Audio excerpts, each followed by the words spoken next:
నల్గొండ జిల్లాలో చిరుతపులి కలకలం రేపుతోంది. మునుగోడు మండలం చెల్లోడు గ్రామంలో చిరుత కనిపించినట్టు చెప్తున్నారు. గ్రామ శివారు ఉన్న పత్తి చేనులో పత్తి కోసే సమయంలో కూలీలకు పులి కనిపించిందన్నది వాదన. చిరుత పరుగులు పెడుతుండగా ఒక కూలీ తన సెల్ ఫోన్ లో వీడియో రికార్డ్ చేసినట్టుగా టాక్. మొత్తానికి చిరుతపులి సంచారం గ్రామంలో ఆందోళన రేకెత్తిస్తుంది. అయితే అటవీ అధికారులు మాత్రం చిరుతపులి సంచారాన్ని ధృవీకరించడం లేదు. మరింత తాజా సమాచారం మా కరెస్పాండెంట్ కిరణ్ అందిస్తారు. కిరణ్, చెప్పండి. ఓవైపు కూలీలు చిరుతపులిని చూసామని చెప్తుంటే మరోవైపు పోలీసులు ధృవీకరించడం లేదు. పూర్తి డీటెయిల్స్ ఏ విధంగా ఉంది? నల్గొండ జిల్లా మునుగోడు మండలం చొల్లేడు గ్రామంలో చిరుతపులి సంచారం అయితే కలకలం రేపుతా ఉన్నటువంటి పరిస్థితి అయితే ఉంది.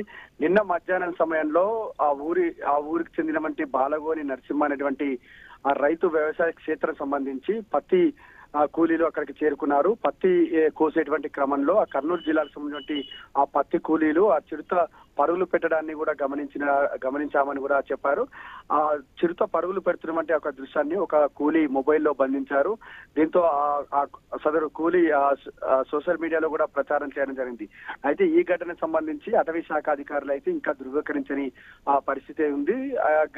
మొత్తం గ్రామానికి సంబంధించిన రైతులు స్థానికులు అయితే ఒకంత భయాందోళనకు గురవుతున్నటువంటి పరిస్థితి అయితే ఉందని చెప్పొచ్చు. ఎందుకంటే ఆ వీడియో ఫుటేజ్ చూసి ఆ స్థానికంగా ఉన్నటువంటి బాలగోని నరసింహ వ్యవసాయ క్షేత్రంగా కూడా గుర్తించినట్టు కూడా తెలుస్తోంది.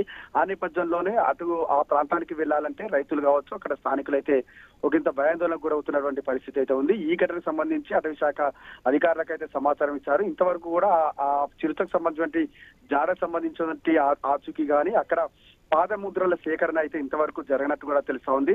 చిరుత సంచారాన్ని మాత్రం అటవీ శాఖ అధికారులు కొట్టిపారేస్తున్నప్పటికీ కూడా గ్రామస్తులు మాత్రం తమ గ్రామ శివారులో చిరుత సంచారం చేస్తుందనేటువంటి వాదనలు అయితే వినిపిస్తా ఉన్నారు. Right, thanks for the updates Praveen.